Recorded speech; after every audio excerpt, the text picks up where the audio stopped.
êtes en forme aujourd'hui? Vous avez bien dormi? Qui a pelleté hier? On a pelleté. Qui a un peu mal au dos ce matin? Oui, hein? On a eu de la neige pour notre argent. Si on pouvait vendre de la neige, je serais millionnaire. Malheureusement, au Québec, tout le monde en a. Donc, ça ne vaut rien. All right? Avant d'entrer dans le message, aujourd'hui, je voudrais faire un petit sondage avec vous en vous posant la question suivante. À quel moment de la journée avez-vous l'habitude de prier? À quel moment de la journée avez-vous l'habitude de prier? Est-ce que vous priez le matin d'ordinaire, le midi, le soir, la nuit ou quand vous avez le temps? Maintenant, pour répondre à cette question et courir la chance de gagner $1 million, rendez-vous tout de suite, si vous avez un téléphone évidemment, sur meet.ps/prier. Meet, meet.ps/prier. Vous allez pouvoir participer à ce sondage interactif qu'on va faire là. Et vous pourrez répondre à un seul de ces choix-là, d'accord? Matin, midi, soir, la nuit ou quand vous avez le temps. Évidemment, on sait qu'il y a des gens qui prient à plus d'une période dans la journée. Ce n'est pas grave. On veut juste voir c'est quoi la tendance. Okay? Ce qui pour vous est habituel. À quel moment de la journée vous priez. Et on a même ajouté la possibilité de répondre « Je ne prie pas ». Mais je vous préviens, quand on va montrer les résultats tout à l'heure sur l'écran, si la colonne « Je ne prie pas », et c'est confidentiel en passant, ok? On ne saura pas qui. Mais si la colonne « Je ne prie pas » est plus élevée qu'une autre colonne, Pasteur Boris va déchirer sa chemise. Et vous ne voulez pas voir ça? T'as une camisole quand même en dessous? Ouais? Juste pour être sûr. Ok? Mais rapidement, comme ça, juste pour briser la glace, à main levée, qui prie le matin d'ordinaire? Ok, le matin, cool. Qui prie le midi? Il y en a. Ok, le soir? Le soir. Ok, en haut à gauche, combien de personnes prient? Ok, c'est parce que je n'ai pas dit la nuit. La nuit? D'accord. Qui prie en toute honnêteté, quand vous avez le temps de prier, vous priez? Ok, il y a quand même quelques mains, d'accord. Donc, participez au sondage en ligne, d'accord? Et un peu plus tard, on va montrer les résultats. Mais en attendant, on va faire une lecture qui se trouve dans Marc au chapitre 1, les versets 35 à 39. Moi, je vais lire dans la version français courant pour ceux qui suivent. Très tôt le lendemain, alors qu'il faisait encore nuit noire, Jésus se leva et sortit de la maison. Il s'en alla hors de la ville, dans un endroit isolé. Là, il se mit à prier. Simon et ses compagnons partirent à sa recherche. Quand ils le trouvèrent, ils lui dirent « Tout le monde te cherche !» Mais Jésus leur dit « Allons ailleurs, dans les villages voisins. Je dois prêcher là-bas aussi, car c'est pour cela que je suis venu. » Et ainsi, il alla dans toute la Galilée. Il prêchait dans les synagogues de la région et il chassait les esprits mauvais. Amen. Le titre du message ce matin, c'est « Prier avant d'y aller ». Prier avant d'y aller. Prier avant d'y aller. Je veux que cette phrase-là soit tatouée dans votre esprit ce matin. Prier avant d'y aller. Et on nous dit d'entrée de jeu que Jésus se lève très tôt le matin. Jésus, c'est un prieur du matin. Il se lève tôt et on nous dit même qu'il faisait nuit noire. Qui se lève quand il fait nuit noire le matin pour aller travailler peut-être? Dites-moi que c'est pour prier. Jésus se lève très tôt le matin et il doit se préparer dans la prière pour aller prêcher la bonne nouvelle. Il se lève tôt et il prie parce qu'il a une journée devant lui qui va être pas mal chargée. Pourtant, Jésus est le Messie, il est le Fils de Dieu. Toute la puissance d'en haut est à sa disposition. Il a le pouvoir de guérir les malades, de faire des miracles, de chasser les esprits mauvais. Mais tout ça, ça ne suffit pas. Il devait quand même se lever pour préparer sa journée dans la prière. Et je ne sais pas où toi tu dois aller, pourquoi tu dois y aller, comment tu dois y aller ou avec qui tu dois y aller, mais tout ce que je sais, ce que Dieu m'a dit de te dire ce matin, c'est que malgré toute ton éducation, tous tes talents, tous tes contacts, toute ton énergie, toute ta connaissance et toute ton expérience, tu as quand même besoin de prier avant d'y aller. Prier avant d'y aller. Prier avant d'y aller. Le matin, tu dois aller quelque part, prie avant. La prière du matin est aussi importante que le déjeuner. Au réveil, ton corps doit manger, ton esprit doit prier. Le roi David, dans le psaume 5, verset 4, nous dit « Dès le matin, Seigneur, entends-moi. Dès le matin, je me prépare à être reçu chez toi et j'attends. » David était un roi. Et vous savez, en général, un roi, c'est un peu occupé. Il a beaucoup de responsabilités, beaucoup de décisions importantes à prendre. Et malgré tout ce qui pesait sur ses épaules, David, dès le matin, entrait dans la présence de Dieu et il attendait. Plus tu as de responsabilités et moins tu as le luxe de ne pas prier.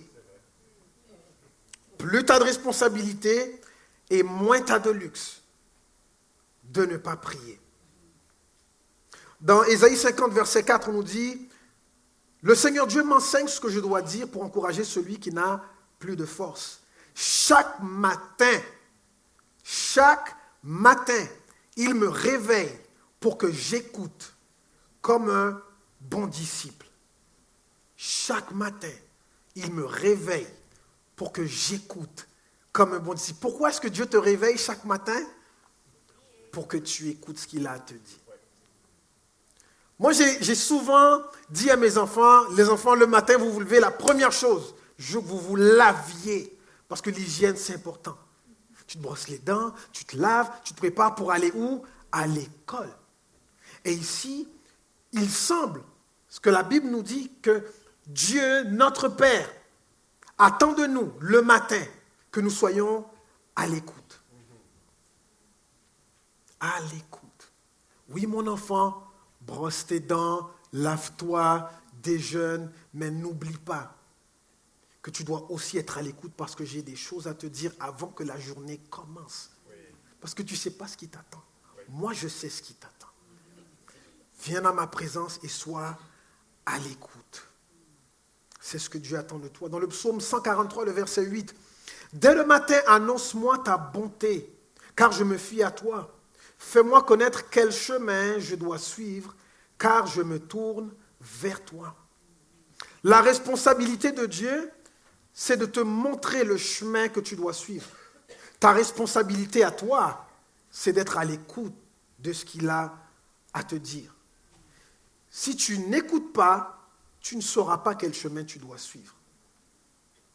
Et il y a quelqu'un ici qui a une décision importante à prendre et qui ne sait pas quoi faire. Et le Seigneur te dit, tu veux savoir quoi faire? Rendez-vous demain matin. Est-ce que tu vas te lever? Maintenant, je te préviens, il y a de bonnes chances que ton lit te dise, non, reste, ne pars pas, on est bien, le Seigneur peut t'attendre, tu as encore du temps. Hein? Est-ce qu'il y a des gens dont le lit vous parle comme ça des fois? Je t'aime, reste. Puis là, il y a une couverture qui vient comme miraculeusement te couvrir, puis c'est comme l'oreiller. Tu n'arrives pas à te lever, ton lit ne veut pas te laisser partir. Parce que c'est trop bon. C'est trop bon. Mais toi, tu devras faire preuve de discipline et de détermination. Parce qu'il y a une journée devant toi que tu dois préparer dans la prière. Tu ne sais pas ce qui t'attend, là où tu vas. Tu ne sais pas ce qui t'attend. Alors, avant d'y aller, il faut prier. La prière, c'est une préparation. Tu prépares ta journée dans la prière. La prière, maintenant, c'est aussi une démarche personnelle. Dans le texte, on nous dit que Jésus est allé à l'écart. dans un endroit isolé. Il était seul. Tu sais, tu n'as pas toujours besoin d'attendre que quelqu'un vienne prier avec toi. Et ce n'est pas parce qu'il n'y a personne qui prie que toi, tu dois suivre la tendance et ne pas prier. Tu dois être capable de te lever et prendre l'initiative personnelle de prier. Quand tu comprends la valeur et l'importance de la prière, tu ne dépends pas des autres. D'ailleurs, parfois, les autres, ils n'ont pas le temps d'aller prier avec toi. Ils sont occupés à dormir, ils sont occupés à manger, ils sont occupés à regarder la télé, ils sont occupés à faire la fête. Fait que toi, tu dois le faire seul parfois. Des fois, la prière, c'est une discipline spirituelle solitaire. Mais il n'y a personne pour prier avec moi. Ok? Tu es capable de prier tout seul. Tu es capable de prier tout seul. Des fois, les gens ne seront pas là pour t'encourager, pour te booster à la prière. Des fois, même les gens autour de toi sont trop inquiets pour prier. C'est pas grave, toi prie. Toi prie. La prière, c'est une démarche personnelle qui découle d'une relation personnelle avec Dieu. Ton mari ne veut pas prier, tant pis, toi prie. Ta femme ne veut pas prier, tant pis, toi prie. Tes amis ne veulent pas prier, tant pis, toi prie. Toi prie. Et n'attends pas non plus que l'Église organise un événement ou une activité de prière pour prier. Prends l'initiative de le faire toi-même. Toi, prie. À plusieurs occasions, j'ai organisé chez moi des nuits de prière, juste pour moi. Sérieux là, juste pour moi. J'avais même monté mon propre programme, juste pour moi. Il n'y avait pas d'équipe de louange. Il n'y avait pas de prédicateur, Valérie Nabi n'était pas là. C'était juste Dieu et moi dans ma chambre. Juste nous deux. Et Jésus dit dans Matthieu chapitre 6, le verset 6, quand tu pries, entre dans ta chambre, ferme ta porte et prie ton Père qui est dans le secret. Et ton Père qui voit dans le secret te le rendra. D'autres versions vont dire, il te récompensera. Lève ta main si tu as une chambre. Amen, vous êtes qualifiés. Vous avez tout ce qu'il faut. Maintenant, il faut juste prendre l'initiative. Parce que la prière, c'est une démarche personnelle qui découle d'une relation personnelle avec Dieu. Et si ce matin, tu n'as pas de relation personnelle avec Dieu, si toi, tu n'es pas, comme on dit au Québec, pratiquant, ce matin, je veux t'inviter à entrer dans une relation avec lui. Dieu n'est pas intéressé à juste être le bon Dieu quelque part dans ton imagination. Il veut avoir une vraie relation avec toi. Il veut que tu entendes sa voix. Il veut entendre tes prières à toi. Aussi, il veut que tu sois à lui et il veut être à toi. Et aujourd'hui, tu as une opportunité de dire oui à Dieu, d'entrer dans une relation avec lui. Et je te dis, ta vie va prendre un virage que tu ne vas pas regretter. Dis oui à Dieu. Dis oui à Dieu. Parce que la prière, c'est trop précieux pour s'en priver. C'est trop précieux pour s'en priver. Et les disciples viennent voir Jésus et disent, mais tout le monde te cherche. Jésus ne cherchait pas à être dans la foule. Il y a des temps où tu dois être seul à seul avec ton Dieu. Tout le monde te cherche, pourquoi? Vous savez, je ne pense pas que tout le monde cherchait Jésus pour prier avec lui. En général, quand on cherchait Jésus, c'est parce qu'on voulait obtenir quelque chose. Tu sais, des fois, quand tu es tellement sollicité, tout le monde veut quelque chose de toi, au point où tu as besoin de prendre du me time, à l'écart, seul, sans ton mari, sans ta femme, sans les enfants. Tu sais, juste un moment paisible de paix où Dieu te ressource. Tu vas au travail, tu vas à la maison, tu vas chez tes amis, tout le monde tire ton jus. Mais quand tu prends du temps avec Dieu, Dieu ne tire pas ton jus, Dieu te donne du jus. Prends le temps avec lui. Prends le temps avec lui. Et s'il y en a qui te cherchent, C'est pas grave. Laisse-les te chercher. Toi, tu pries. Ah oui, mais tu n'es pas venu à la fête, ou tu n'es pas venu au cinéma, ou tu n'es pas venu à tel endroit. On ne te trouve pas, tu es où? C'est pas grave. J'ai disparu? Là, vous entendez juste une voix, c'est ça? C'est pas grave si les gens te cherchent. Laisse-les te chercher. Toi, prie. Il y a peut-être des gens qui vont te critiquer parce que tu pries. Laisse-les critiquer.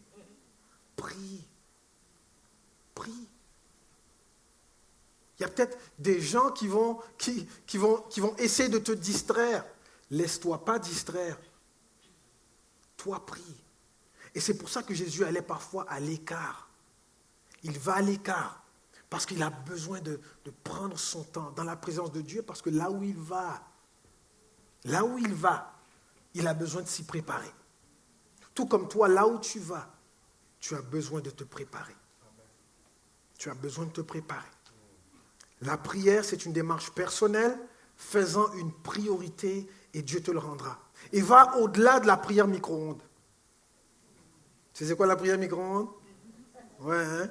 En général, quand tu veux réchauffer un plat, tu mets ça combien de temps? 1 minute? 2 minutes? Tu vois? Il y a des gens qui chauffent leur nourriture plus longtemps qu'ils prient.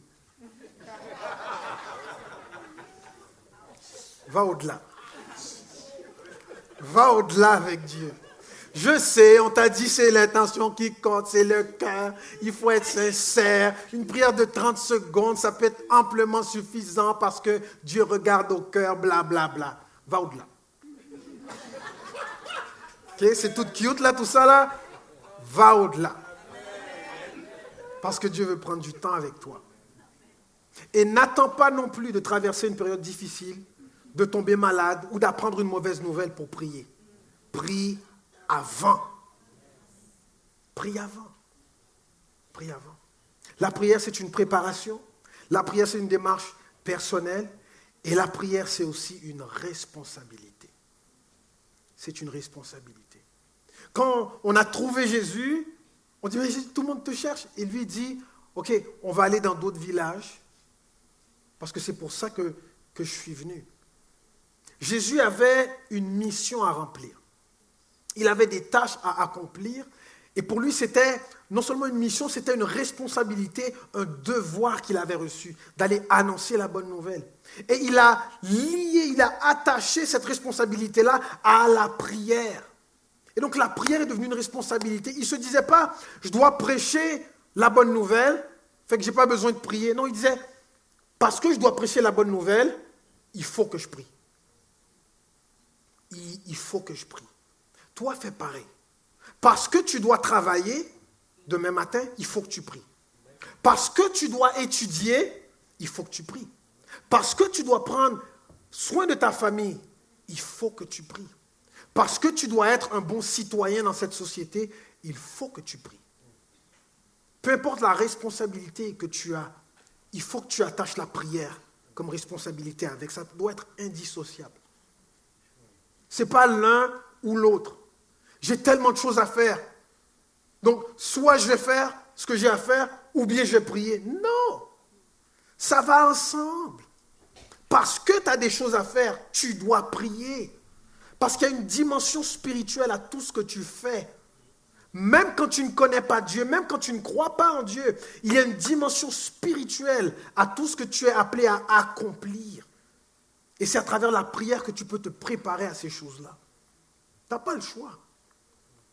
Il y a, là où tu vas, des opportunités, des dangers, des défis, des personnes, même des esprits mauvais qui t'attendent.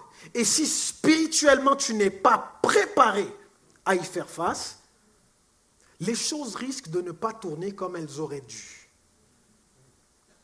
Tu risques d'échapper à certaines choses. Parfois, on vit des situations difficiles et puis on dit, bon, ben, c'est probablement la volonté de Dieu.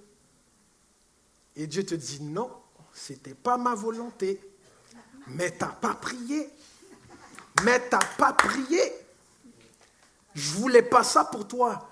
Mais tu n'as pas prié.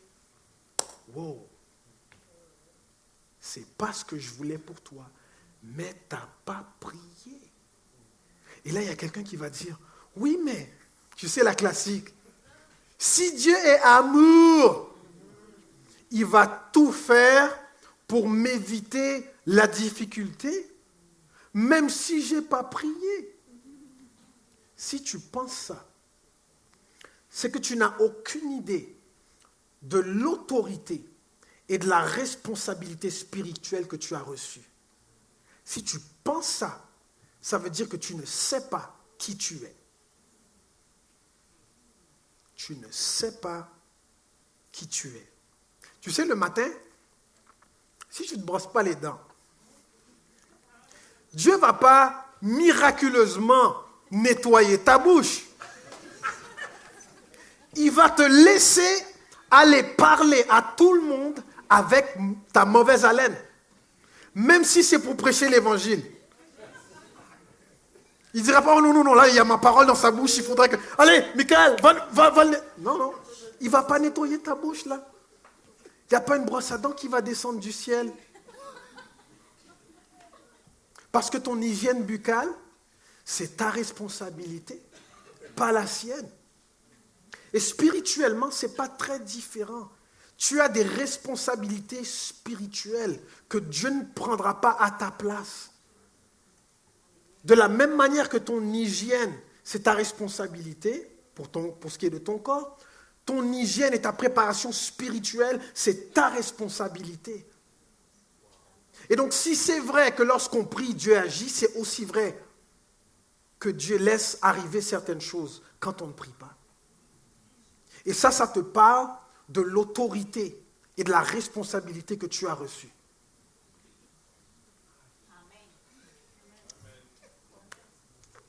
Je ne sais pas où tu vas, mais prie avant. Parce que la prière, ce n'est pas un loisir spirituel. C'est une clé. C'est une clé que tu as reçue. Et cette clé-là vient avec des responsabilités. Et parfois, quand tu n'utilises pas ta clé, le ciel reste fermé. Pas parce que Dieu ne veut pas agir dans ta vie, mais parce que tu ne fais pas ta part. Tu ne prends pas tes responsabilités. Il n'y a pas si longtemps, j'ai eu une conversation intéressante avec un de mes enfants. Vous savez que j'aime mes enfants. L'enfant me dit, papa, j'ai faim. Moi de répondre, ok, alors fais-toi quelque chose à manger. Et l'enfant me répond, c'est toi l'adulte, c'est ta job de me nourrir. Oui, carrément. Mais check bien ce que j'ai répondu, check bien. J'ai dit, mon enfant, pas tout à fait, tu vois. Quand tu étais un bébé, c'était ma job de te nourrir. Je portais le biberon à ta bouche, je mettais la cuillère dans ta bouche, et ainsi de suite. Je te torchais même quand tu avais fini. Mais à l'âge que tu as aujourd'hui, ma job, c'est plus de te nourrir. Ma job, c'est de t'apprendre à te nourrir. Parce que tu n'es plus un bébé. Et un jour, tu ne vivras plus ici. Tu auras ton appart, tu vas fonder une famille, tu auras ta maison, ton condo, je ne sais pas quoi. Mais moi, je dois te préparer à vivre ta vie. Et si à 18 ans, tu n'es pas capable de cuire du riz, qu'est-ce que tu penses qu'ils vont te dire, tes colocs ou ton épouse ou ton mari? Moi, ma job, là, c'est de t'apprendre à prendre soin de toi. Ce n'est pas de tout faire pour toi. Et vous voyez, sur le plan spirituel, Dieu est notre Père céleste. Et lorsque on était des bébés spirituels, il y a plein de bénédictions qui nous arrivaient, plein de bonnes choses, sans qu'on ait rien à faire.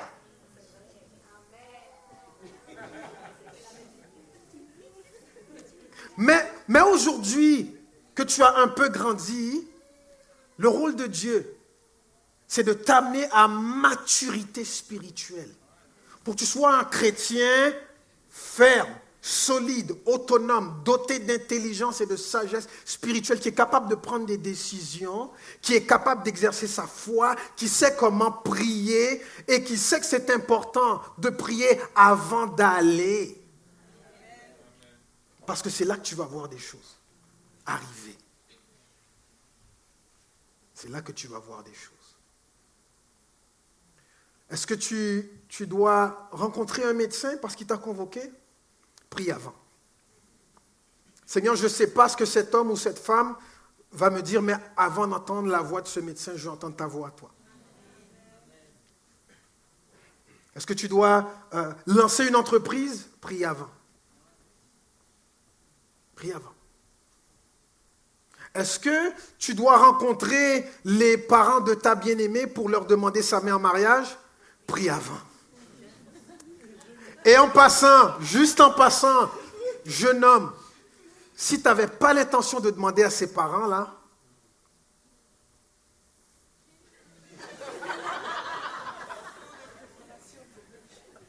qu'il y en ait un qui essaie de me prendre une de mes filles, là, sans frapper à ma porte d'abord. Tu vas voir ce qui va se passer.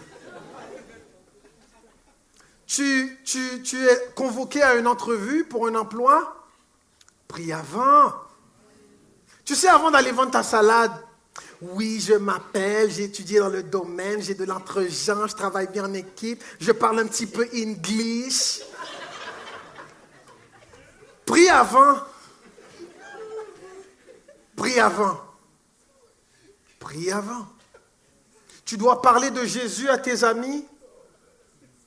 Prie avant. Prie avant d'y aller. OK? Pray before you go. Priez avant où aller. Edwin, comment on dit ça en espagnol? C'est ça. Je vais inviter les musiciens à prendre place. Puis je vais conclure avec quelque chose. Avec un témoignage personnel. Vous savez,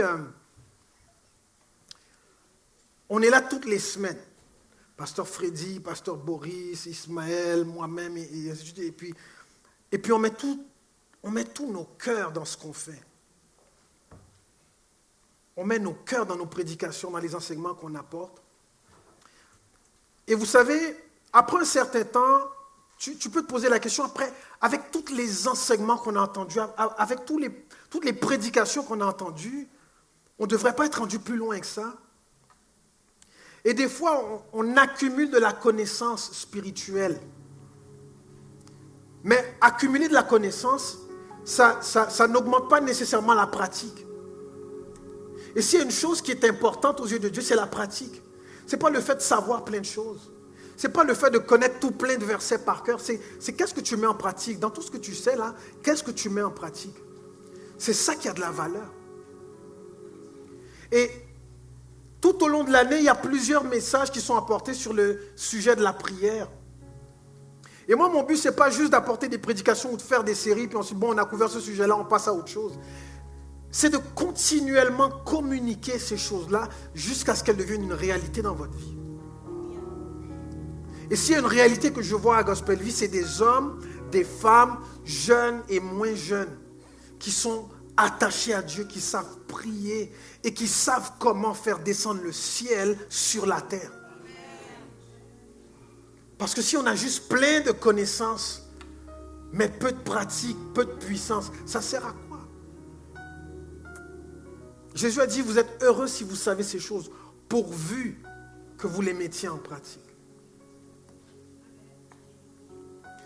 Il y a plusieurs années, ça remonte à loin, je travaillais à une entreprise et puis mon supérieur, la relation était très difficile entre nous. C'était vraiment difficile.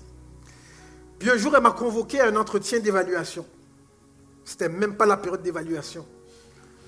Puis elle m'a donné une date pour la rencontre et tout de suite, j'ai senti que ce n'était pas des bonnes nouvelles. Alors j'ai prié.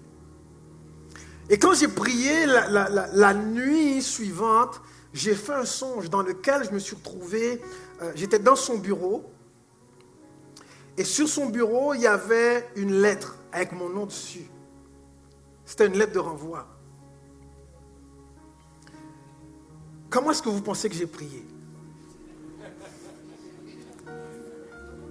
Seigneur, j'annule ce renvoi. Renvoie-la, elle, papa. Non, non. C'est une blague. Je n'ai pas prié comme ça. En passant, je ne prie jamais comme ça. Ok? Jamais je demande à Dieu quelque chose de négatif pour quelqu'un. Ok? Parce que tu ne sais jamais si cette personne entre dans la famille de Dieu un jour, devient ton frère, ta soeur, tu seras content de n'avoir jamais souhaité ou prié le mal pour elle. Ce n'est pas le cœur de Dieu. Quand l'apôtre Paul était prisonnier, il parle à un homme d'autorité et au lieu de souhaiter du mal à cet homme-là, Paul lui disait, j'espère qu'un jour tu seras comme moi, mais sans mes chaînes. Le cœur de Paul était comme le cœur du Père. Alors voici comment j'ai prié. J'ai dit, Seigneur, bénis cette femme, donne-lui des opportunités, fais-lui du bien. C'est exactement comme ça que j'ai prié. J'ai prié comme ça parce que la Bible dit dans Romains chapitre 12, le verset 14. Le verset 14, bénissez ceux qui vous persécutent, bénissez et ne maudissez pas. Ok? Le jour J est arrivé. C'était la fameuse rencontre d'évaluation. J'entre dans son bureau, elle me reçoit, puis elle s'assoit et sur son bureau, il y a une lettre pliée. Je m'assois. Et là, elle dit, bon, Kivens, fallait que je te rencontre parce que... Puis d'habitude, elle est très chauve, mais là, on dirait qu'il y avait comme des gants blancs, tu sais. Où étaient ces gants blancs avant? Mais bon.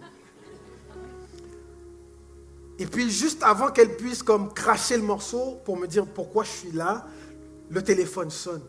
Elle décroche, elle écoute un moment, ensuite elle raccroche. Et elle me dit, je viens de recevoir une promotion, mes fonctions, comme ton supérieur, s'arrêtent immédiatement, une autre personne va prendre ma place. Bonne chance. Elle se lève, elle déchire la lettre, elle prend ses affaires, puis elle disparaît.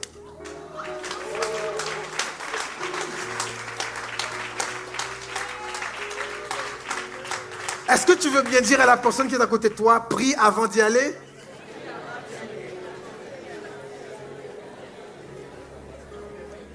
Prie avant d'y aller. Prie avant d'y aller. Chaque jour que Dieu donne devrait commencer par la prière. Maintenant, je ne suis pas en train de dire que c'est pas bon de prier le midi ou le soir ou la nuit. Évidemment, Dieu entend, peu importe l'heure à laquelle tu l'appelles. Mais chaque jour que Dieu donne, je vous exhorte, vous encourager à commencer par la prière. Commence par la prière. Parce que pour chaque jour que Dieu donne, il y a une préparation spirituelle qui est requise. Amen. Est-ce que vous voulez voir le résultat? Ok. On va juste regarder les résultats, puis ensuite j'aimerais qu'on se lève et puis on va prendre quelques minutes pour prier ensemble. C'est prêt à l'arrière? On va regarder ce que ça donne pour ceux qui ont participé.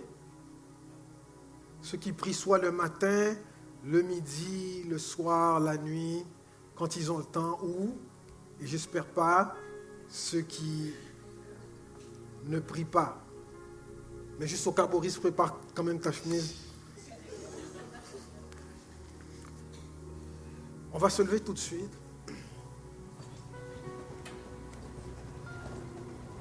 Et s'il y a une chose que j'espère avoir semée dans votre cœur ce matin, c'est l'importance de prendre du temps avec Dieu, de commencer ta journée avec Dieu. L'importance d'être à l'écoute, d'ouvrir ton oreille pour entendre ce qu'il a à te dire. L'importance de mettre ta journée devant lui. Tu peux commencer en lisant un passage de la Bible, ensuite tu lui ouvres ton cœur. Seigneur, tu sais ce qui m'attend aujourd'hui. Je te demande d'ouvrir mes yeux pour que je vois le danger, les opportunités, les ennemis et même les alliés. Je te prie d'ouvrir mon esprit pour que je comprenne ce que je dois faire. Je te prie qu'aujourd'hui tu me donnes la sagesse pour aborder ces situations-là, que tu me donnes les solutions dont j'ai besoin. Je te prie aujourd'hui que tu me protège mes enfants, protège mon conjoint, protège ma famille. Étends ta main, tu sais ce que je dois faire à telle heure de la journée, papa. J'ai besoin de toi. J'ai besoin de toi. J'ai une relation difficile avec mon patron, avec mon collègue de travail, une relation difficile avec certains membres de ma famille ou avec certains amis. Seigneur, je mets ça devant toi. Avant de commencer la journée, je te demande la victoire. Je te demande la victoire. Aujourd'hui, j'ai cette maladie-là qui me fait du mal, qui me fait souffrir. Je te demande qu'aujourd'hui, alors que je vais entamer cette journée, Papa, tu me donnes la victoire.